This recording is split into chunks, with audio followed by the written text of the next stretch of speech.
Good day guys. Today, i-discuss natin kung okay ba kung nag-upgrade tayo sa 35s. At i-review din natin yung nabili natin na wheelset kasama yung goma. We will check kung okay ba yung na-purchase natin. Then after a few months, itinakbo ko na din ito sa different terrains. So nag-off-road tayo sa Pinatubo as well as sa Tanay. And nag-highway driving din tayo and city driving. So, kumusta ba yung ikinabit natin na 35s na BFG KM3 at saka yung mags na Fuel Sport? Napansin ko kasi maraming nagtatanong sa akin at marami din nagdi-DM sa akin at nangungumusta kung okay ba yung 35s. Okay ba daw yung performance niya? Ano yung mga napansin ko? Ang tanong nila, noticeable ba yung bigat? I say yes, but to be honest, manageable naman yung bigat niya. Kung hindi ka naman mahilig sa spirited driving or madiing tumapak, kayang-kaya naman ng Ranger Raptor. Yung 35s talaga. Actually sa US, 35s talaga yung kinakabit nila. From factory, nagpapalit sila ng 35s. Makikita nyo rin yung spare tire space sa ilalim kasya yung 35s. By the way, nagkabit din ako ng throttle controller yung I.O. pedal para ma-improve lang yung acceleration niya. If mahilig ka talagang tumapak at hindi ka chill driver, minsan kailangan mo ding maglagay nito. Kung hindi naman, okay na din kahit wala. Kasi nagdedepende pa rin yung 35s na ikinabit mo doon sa wheelset na ilalagay mo. It doesn't mean kapag naka-35s ka, same lang yung weight ng 35s. Nagva-vary yan sa wheelset combo mo. Kung yung tires mo mas mabigat o yung wheelset mo mas mabigat. So, depende ng brand ng tires, may mas mabigat kaysa iba. And mostly yung mud terrains, mas mabigat kaysa all terrains. Nagva-vary pa din yan per brand. Pag si BFG, mas mabigat kaysa iba. Yung iba naman, mas mabigat sa VFG. At meron din naka-35s na naka-20. So, mas mabigat yon kasi mas malaki yung wheels. Compared dun sa tires. So, mas mabigat yung combo na yon compared dun sa 17s. So, importante na malaman nyo kung ano yung tamang specs sa gusto nyong ma-achieve sa sasakyan nyo. So, kung gusto nyo na mas magaan, bumawi kayo sa wheelset. Kaya pinili ko itong flow form ni Fuel. So, nag-research talaga ako, naghanap talaga ako ng wheels na babagay dito sa setup na gusto ko. Na naiiba pero magaan pa din.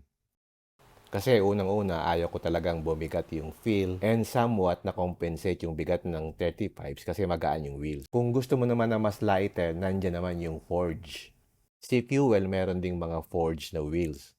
But nag-flow form lang tayo kasi yun lang ang kaya ng budget natin. So far, so good naman. Actually, mas wabing tumakbo yung 35s, especially kapag running na. Kasi mas makapal yung sidewall at hindi mo talaga ramdam yung mga imperfections sa road. Yung bigat nandoon, pero kung comfort ng pag-uusapan, nandun talaga siya. So, to give you an information about sa specs ko, ang ikinabit natin dito is yung BF Goodrich na KM3.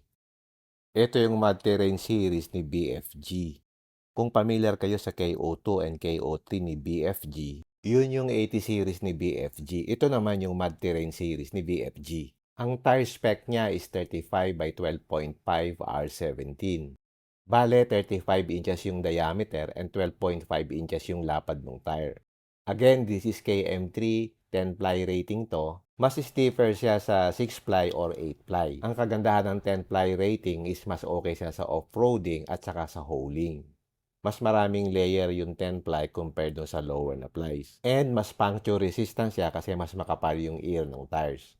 So kapag nag-air down ka or mag-off-road, mas maganda talaga ang performance ng 10-ply rating. Kaya ito yung kinabit natin.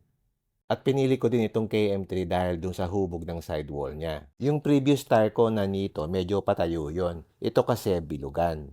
So bagay siya dun sa hulma ng wide fender na kinabit ko. Another thing, si BFG, noon siya sa Baja Off-Roading. Makita nyo dito sa sidewall niya nakalagay Baja Champion. Makita nyo sa Dakar Rally, ang ginagamit talaga usually BFG. Kasi nga, reliable sila at hindi madaling ma-puncture. Si BFG matagal na sa market at alam natin na si BFG hindi mabilis maupod. At iba talaga yung quality ng brand nila compared dun sa cheaper variants ng mud tires. Kaya ako nag-BFG is for security and reliability na hinahanap ko sa tires. Okay, punta naman tayo sa technicality nitong BFG KM3. Ito yung outer lugs niya. Ito yung kumakapit kapag ka nag-air down ka. Ito yung mga stone ejectors niya para hindi kumapit yung mga bato-bato. Makikita nyo mas malaki yung spacing dito sa outer than dun sa inner. Doon sa mismong lugs niya. So, kita nyo mas malaki yung void nitong outer lugs than dun sa loob. May reason behind that. May mga mud terrain na extreme talaga na even yung part na ito, malalaki yung voids niya. Yung ganun kasi, mas maingay siya on road. Ang kagandahan dito kay KM3, kahit mud terrain siya, tahimik siya on road. Kasi nga, yung inner tread pattern niya is mas makitid. And mostly, yun ang nagko-contact sa mismong road. So, ito yung part na yan. Makikita nyo meron siyang sipings para maganda yung grip kapag ka umuulan or wet yung surface. The more sipings yung tire, mas maganda yung grip niya.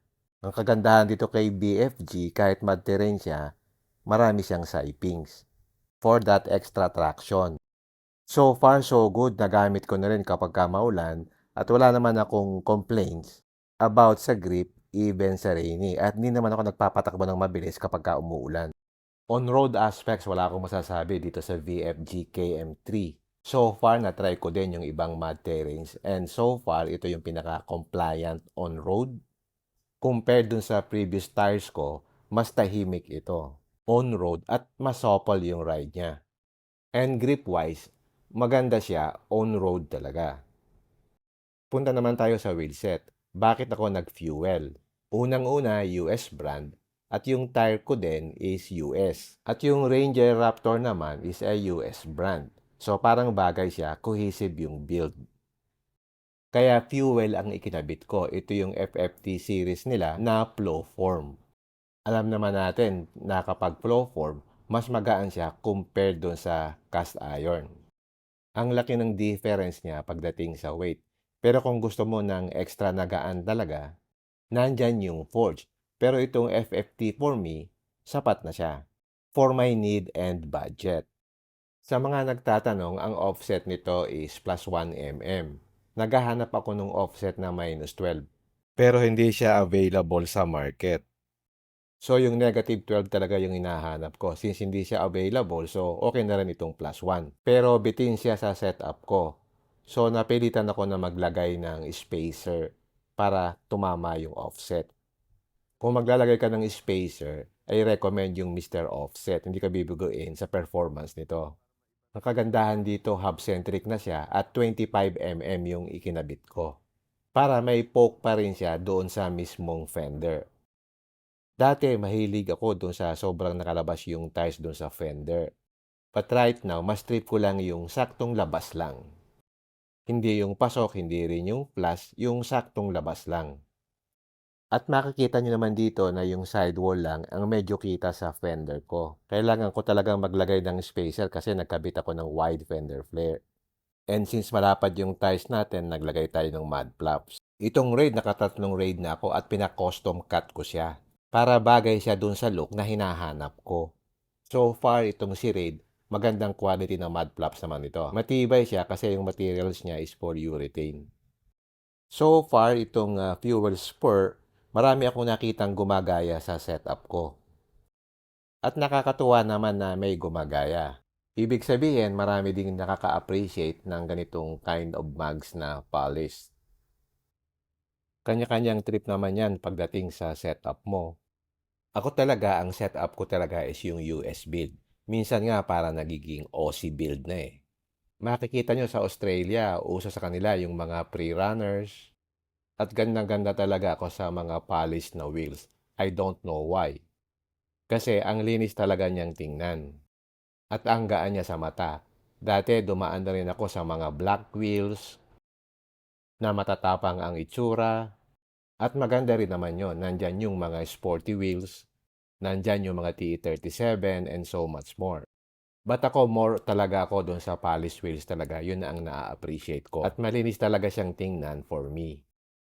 So, kumusta naman yung performance ng BFG KM3 sa off-road? Unang-una, wala akong masabi sa grip and performance niya sa sandy area. Makikita nyo dito, nagpinatubo tayo at hinataw ko siya sa ganitong kondisyon. Ang kagandahan dito sa KM3, yung grip niya sobrang predictable sa ganitong kondisyon. Especially kapag binibigyan mo yung vehicle, madaling i-control siya. Kapag nag-oversteer, madali siyang kontrolin. At even dito sa mga technical parts na possible na mabalahaw ka, sobrang easy lang ang performance niya sa ganitong condition. Hindi nga ako masyadong nag-a-apply ng throttle pagdating sa parts na ito. Kasi kayang-kaya talaga ng tire na kumapit. So, yun ang binabayaran mo dito sa BFG KM3. Yung performance niya, off-road, at saka yung reliability niya. At hindi ka kakabahan na mapuncture siya kahit i-air down mo ng lower PSI. And since makapal nga yung sidewall since 35 stop, hindi mo masyadong ramdam yung imperfection sa trail. Even kung hatapin mo ng ganito, hindi mo na siya ramdam. Dito talaga tinest ko yung gulong na ito. Hindi ko siya binaby at pinaglaruan ko talaga siya. Parang walang nangyari dito sa tire na ito. Wala man lang chipping or anything na nangyari after nung trail. Kahit tinorture ko siya sa ganitong kondisyon. Itong area na ito is more on the sandy area, which the BFG KM3 excels. Kaya ang ganda ng performance niya dito. Predictable ang tires na to pagdating sa handling and performance. Paano naman ang performance niya sa mga rocky terrains? Dito, pumunta naman tayo sa Tanay at dito naman natin tinesting sa ganitong kondisyon na medyo mabato at mga river crossings. Dito naman sa area na ito, nag-air down tayo ng ilang PSI. For me, nag-i-excel siya sa sandy area. Doon mo ma-appreciate yung grip nito. Dito naman sa area na ito, maganda rin siya for the most part. So, idinaan ko sa mga sharp na rocks, so hindi ka kakabahan na ma-puncture siya. Kasi magandang quality itong BFG KM3. So, kampante ako sa reliability niya. So, for me, good all-around tire itong si VFG KM3. So, if you want that aggressive look na hinahanap natin, you still get the good performance sa off-road and on-road. Medyo pricey nga lang siya, pero ang binabayaran mo talaga yung reliability and performance. Noon din si VFG na makunat. Matagal maupod, lalo na yung kanilang KO3 o saka yung KO2. So alam naman natin na matagal silang maupod kahit na gamitin mo siya on-road 90% of the time. Yung lang naman, by the way, nagpalagay din nga pala ako ng leveling kit dito sa harap. Ilalagay ko yan sa separate video ko. At plano ko ding magpakabit ng bagong UCA. So, nung nakabit ko yung leveling kit, makikita nyo, nagpantay na yung harap at likod. Gumanda na yung tindig niya. Wala na siyang rake. At yun talaga ang gusto kong tindig niya from the start pa lang. Yung King Spring nung una parang wala siyang rake. Pero nung nagsettle na siya, lumambot na yung spring at nagkaroon pa din ng rake. So, naglagay ako ng leveling kit para ma-improve yung stance niya. And going back dito sa review ng fuel spur at saka nitong BFG KM3 na tires, highly recommendable ko itong brands na to, yung fuel at saka BFG. Marami namang choices pagdating sa wheels ni fuel na polished din, so if you want that US build, I highly suggest these fuel wheels. At meron na silang flow form technology din. Pagdating naman sa tires, itong VFG KM3, highly recommendable ko rin ito. Tahimik siya on-road, as well as maganda yung performance niya kapag off-road. In summary, when choosing mags and tires for your vehicle, mas maganda rin na i-consider mo yung mga well-known brands. Kasi it gives you peace of mind. Kaya lang ang consideration mo dito, medyo pricey siya.